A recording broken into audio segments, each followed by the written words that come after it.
Oh, hi everybody. My name is Miss Sonia. I made it just in time to talk to you. I just got back from... You're staring at my badge, aren't you? I already know. No, I'm not a police officer, a security guard, or an FBI detective, but I just finished an inspection. I'm an environmental inspector, and I work for the City of Memphis Stormwater Department. Stormwater is just another word for rain or snow. The Stormwater Department tries to help keep our rivers and lakes in our city clean and healthy, and my job is to look for and stop things that could make them dirty or unhealthy. But my favorite part is teaching you guys how you can help me. So today, we're going to talk about animals, stormwater, pollution, and you. First, let's talk about animals. I love animals. They're so cool and smart, and they take really good care of the planet for us. Some of my favorite friends are animals. Check out these pictures of me with some of my favorite animal friends. When I worked at the zoo years ago, I made many animal friends.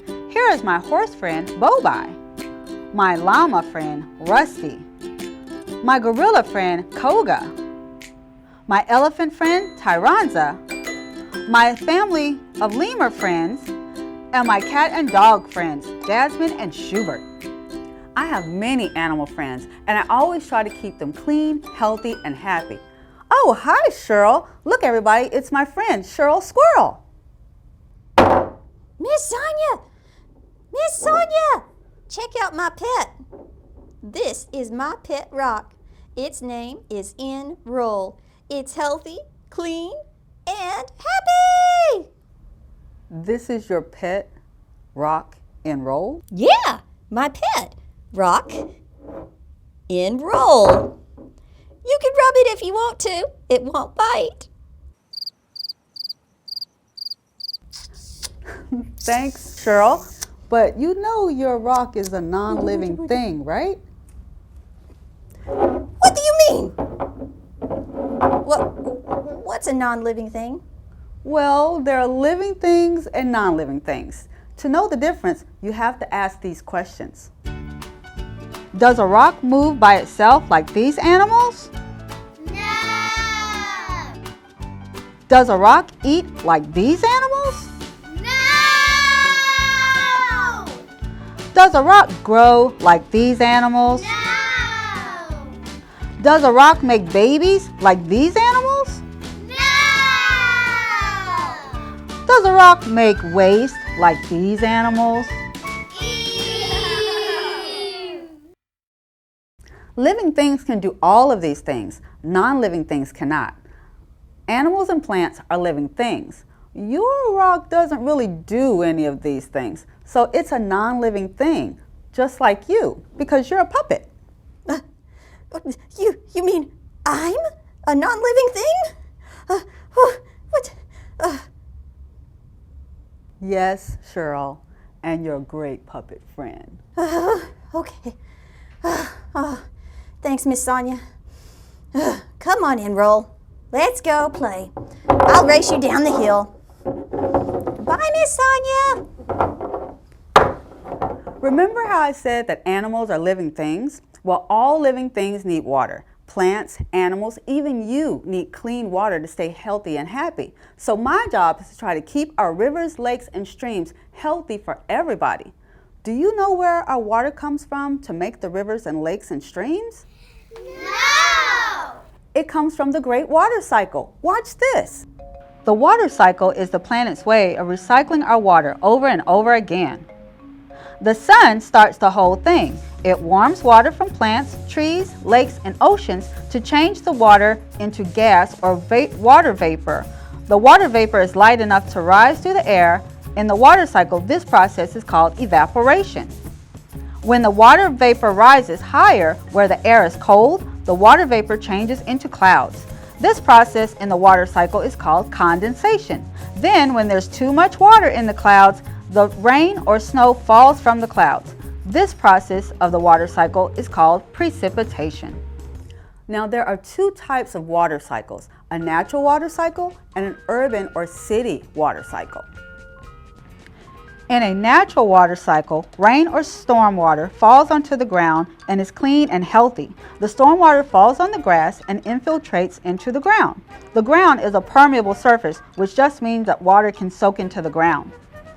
This is very important for Memphis and very good because we drink water from deep, deep, deep underground. Our drinking water comes from an aquifer. An aquifer is like a big bowl of small rocks that can hold water that has infiltrated down into it.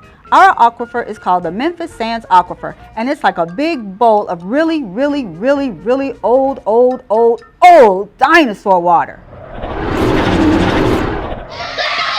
Okay, it's not really dinosaur water, but the water is very, very old and is some of the best water in the world because it has been cleaned by the planet over hundreds of years. Storm water that doesn't infiltrate into the permeable ground runs more quickly over the land to refill our streams, lakes, and rivers. This describes what happens in Memphis, which is part of an urban or city water cycle. In an urban water cycle, there is still evaporation, condensation, and precipitation. In cities, there are more hard surfaces like streets, driveways, sidewalks, parking lots, or rooftops, or schools and other buildings, where water cannot infiltrate or soak into the ground. These are called impermeable surfaces. So when storm water falls on the impermeable surfaces, it runs really fast because there's no grass to slow it down or soak it up. So cities put storm drains on the impermeable surfaces, like on the edge of streets, in parking lots, or on the side of buildings to give water somewhere to go so it won't get inside our homes, schools, and other buildings. The storm water goes into the drains, which lead to tunnels under our city and then flows back to a stream, lake, or river.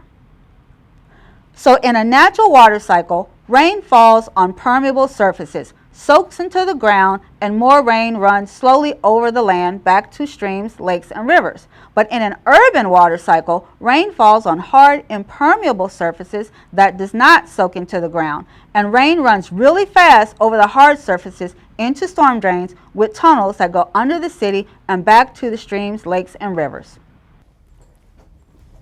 So where are these rivers in Memphis that our storm drains lead to? Let's look at this map of our city.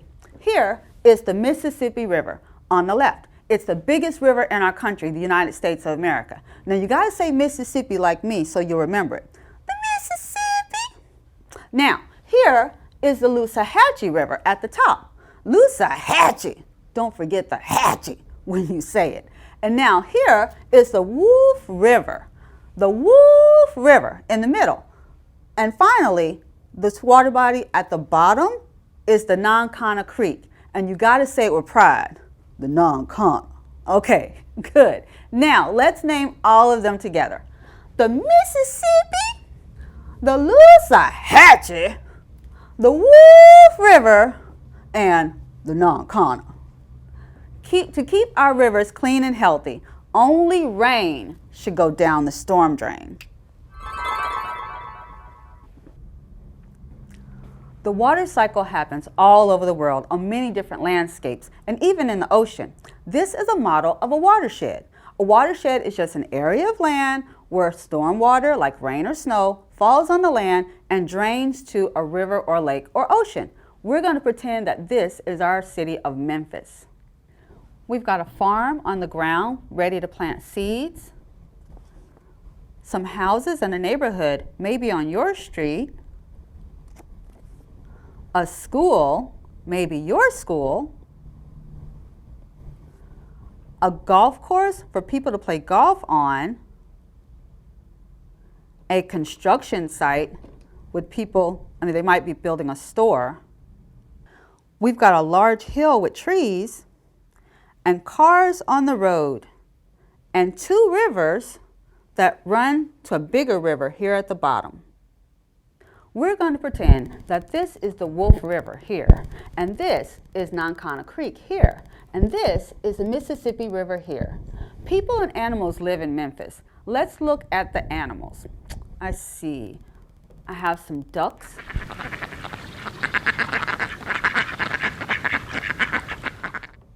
A deer.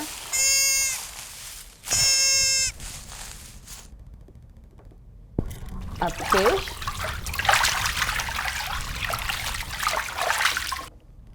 an owl, an eagle, and a frog, and a dog. We have way more animals all over Memphis, but these are the only ones I could find right now. Animals and people need good, clean water to be healthy and happy. Remember, plants are living things too, and they really need water to grow. People grow food and cook with water. We wash ourselves and clean things with water. We love to play with and in water, and we make all kinds of things with water. And we drink water. You may remember Memphis gets our drinking water from a deep underground aquifer. Animals drink water to live. Some animals like to swim or play in water. Some animals even live on or in water, like these fish. Water bodies like these rivers and this little lake are important parts of an environment, and they need to stay clean for all living things. So when it rains or snows, that's the precipitation part of the water cycle, which gives us all good, clean water. So remember when I said that the Stormwater Department tries to help keep rivers, streams, and lakes clean and healthy? Well, when it rains in our city during the urban water cycle, this is where my job steps in to find and stop things that make our rain or storm water dirty or unhealthy when it goes back to our streams, lakes, and rivers. Unfortunately, there are a lot of things that can be bad for our water bodies. Let's all look for things that might be bad for our rivers or lakes and all of us. First, someone chopped down these trees on the hill and left great big areas with just dirt. Remember, in a natural water cycle, plants and trees and grass absorb rain so it can infiltrate underground, or stormwater can run slowly to a river or lake. Man, people threw trash on the ground instead of the garbage cans. Look at this parking lot. See, there's trash all over the road and in the neighborhoods, even around the lake. Oops, some people's cars are leaking oil on the parking lot and the road. Oil and other chemicals can make rivers, aquifers, and environments unhealthy. Farmers use pesticides on their crops to get rid of bugs that might eat the food before they can pick it for all of us to eat. But I think this farmer used too much.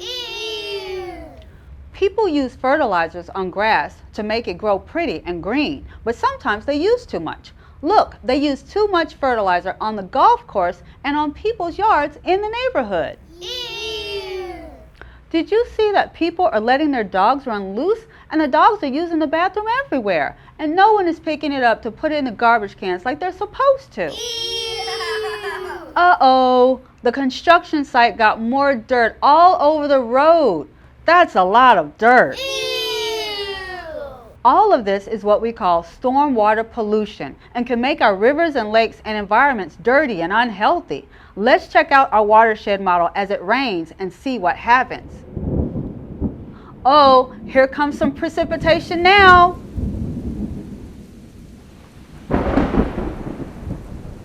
When precipitation falls, the rain washes over the land and washes our pollution to the nearest river, stream, or lake, like here at the big hill, or on the golf course, or on the farm.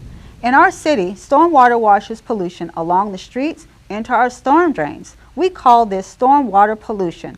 All of our storm drains lead to ditches or streams and to our 3 rivers, which lead to the Mississippi. And the Mississippi flows down where the model doesn't show the Gulf of Mexico, where people have to try and clean that water to drink and use it. Stormwater pollution may affect animals in different ways. Let's say this fish is swimming around in this part of the river with all this extra dirt and pollution coming in. This dirt will affect the health of the water and he'll have trouble breathing. Or let's say if he's over here and eats some of this plastic, now the plastic is going to make him sick. And whoa, here comes an eagle. Now when an eagle or an animal eats another animal that's eaten plastic or other pollution, then that eagle's going to get sick. So the plastic pollution and dirt made the fish sick, and now the eagle's going to get sick because he ate the fish. Trash and plastic can hurt animals in other ways. They could get stuck in it and can't get out. Then they couldn't go find food or take care of their babies. Let's see another example. Here's a little frog, and frogs love water. Frogs are a special type of animal called an amphibian. Amphibians like frogs, salamanders, they absorb pollutants into their skin. So water pollution from chemicals can make them sick very fast. Chemical pollution is not always visible in a real water body, in ponds and lakes, and an animal that eats frogs or other amphibians won't know that their food is unhealthy. They're just following that food web. And uh-oh, here comes an owl and swoops down to eat a froggy snack. Now she just ate a polluted frog and will probably get sick too. Some animals may just come to drink water from a river or a pond, like this deer, but they don't know that it's polluted either. That's where they get their drinking water, but now it's not healthy for them or for any people that may want to eat fish that they catch in that lake. So that's why the Stormwater Department tries to help keep our streams, lakes, ditches, storm drains, and rivers clean and healthy for all of us. We love water, we love animals, we love our environment, and we love our city. But there's a lot of water and a lot of animals, and our city and environment is a big place. So we could use your help. Do you guys want to help keep our rivers and lakes and watersheds clean and healthy for all of us? That's right. Throw your trash away in a garbage can. It's so easy. Don't throw it out the window or on the ground. When people throw their trash on the ground or a lake or river, that's called littering. Don't be a litter bug, and remind your family and friends to put their trash in a garbage can. A lot of people in the city are just too busy to think about this problem, or they don't know it's a problem. But you can help us keep our rivers, watersheds, and environments clean, healthy, and happy by teaching other people about it so they can help too. You and your parents can go to MemphisStormwater.com on a computer and check out our Little Pollution Preventers Art Contest. It's under the Community and Gallery section of the website.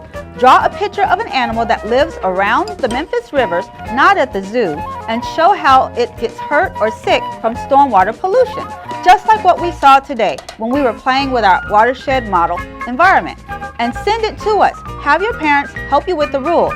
Every entry receives a medal. And did you know the winners have the art put in magazines and on billboards, and their character will be placed in our Gurgle and His Downstream Friends comic strip, and they get to be in our next commercial. You can see those on our website too. Raise awareness in other ways. Send me a picture of you picking up your trash or enjoying water and water bodies. We can put it on our website. Maybe if other people see what a great job you're doing, they'll want to do a great job too. You can send all pictures and art entries to stormwater at memphistn.gov. Whew, man, we learned a lot today. We learned about living and non-living things, about the natural and urban water cycles, about our rivers, our storm drains, and about stormwater pollution, and how water is so important for all of us, and how we can all help to keep our rivers, lakes, animals, plants, and each other happy and healthy. Woo! I hope you guys had fun. I know I did. I can't wait to see your pictures. Well, until next time, goodbye, everybody.